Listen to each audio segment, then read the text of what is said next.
years of mass shootings have done little to change the dialogue in Washington over gun restrictions. But my next guest is a Republican who did change his mind about what should be done. Here with me now is Republican Congressman, Air Force veteran, and pilot in the Air National Guard, Adam Kinzinger of Illinois. Congressman, thank you so much for joining me this morning. You now support universal background checks, red flag laws, raising the minimum age to buy a gun, banning high-capacity magazines. How did your thinking evolve? So a lot of that happened around Vegas. So I woke up the morning after the Vegas shooting, and we heard the audio from that, and I had shot a bump stock before. I knew that was a bump stock, and so I called for banning bump stocks. And at that point, it's like, okay, this is getting out of hand. What are the things we can do, to make a difference? I mean, obviously, there's going to be some fundamental disagreement, and it's like, what? Well, why should somebody be able to buy a gun at 18, particularly a long gun at 18, when as of recently, they can't even smoke cigarettes till they're 21. It's just the right thing to do. The problem is everybody is scared to inaction. They're frightened of the loudest voices, and 90% of Americans are begging that we do something. Is that the reason why you think so many of your fellow Republicans aren't where you are on those issues?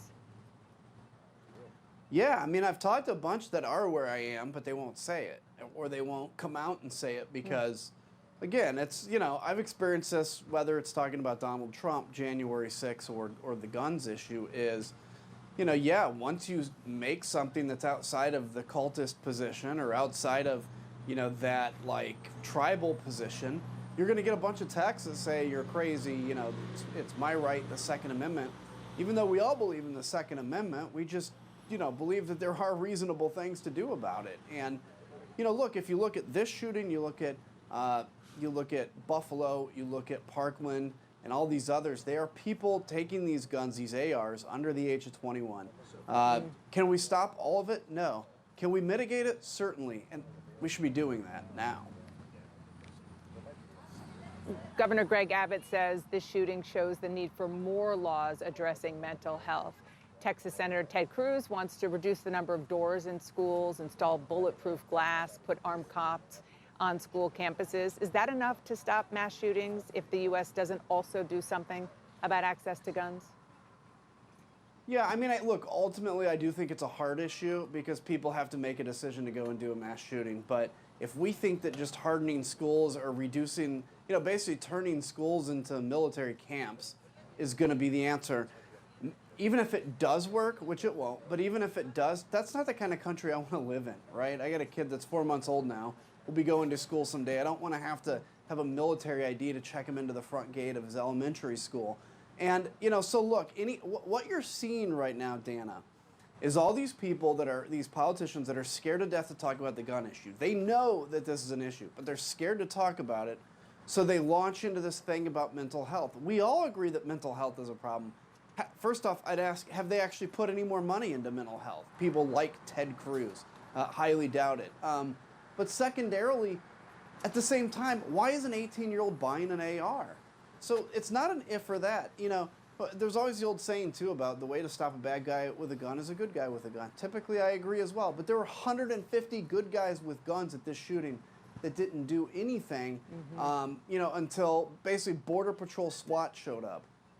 We got to take handle of this, man. This is insane. Congressman, you do still oppose a ban on the kind of assault weapons that were used in the shooting. Can you explain why private citizens need weapons of war? Look, I have opposed a ban, fairly recently. I think I'm open to a ban now. It's going to depend what it looks like because there's a lot of nuances on what constitutes, certain things. But I'm getting to the point where I have to wonder, maybe somebody to own one, maybe you need an extra license, maybe you need extra training. And so the question is it a ban versus an additional certification? But yeah, I got to tell you, I mean, the 99.9% of people that own ARs, we all know, are not going to walk into a school and do this. But the problem is for those that support the Second Amendment, like me, we have to be coming to the table with ways to mitigate 18-year-olds buying these guns and walking into schools. My side's not doing that.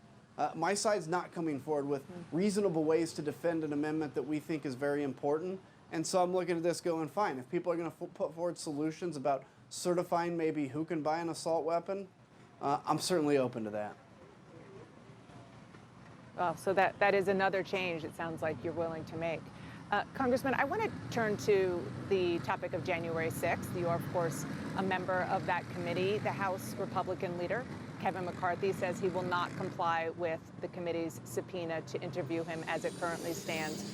Are you considering holding the sitting House Minority Leader in contempt of Congress? You know, that's a big deal. Obviously, there are things we can do, including, you know, whether it's with ethics or other things. Trust me, every day we're talking about what to do when if these members don't comply with the subpoena. And so we'll see. But I'm going to tell you, ultimately, it says way more about him than us if he doesn't come in. Because, look, he has information. We want to talk to him. This is the House that he wants to be the Speaker of, by the way. And he's saying, you don't have a right to talk. Well, look, I'm not going to be here next year in Congress, but I guarantee if he is Speaker, there's going to be people that are like, wait, you didn't even bother to comply with a subpoena. Kevin McCarthy has no respect for the institution anymore, for the process. All he wants to do is be powerful, and it's not even be powerful through normal means. It's through really kissing up to Donald Trump. I mean, that's more on him than us. Adam Kinzinger, we're going to have to leave it there. Thank you so much for joining me this morning.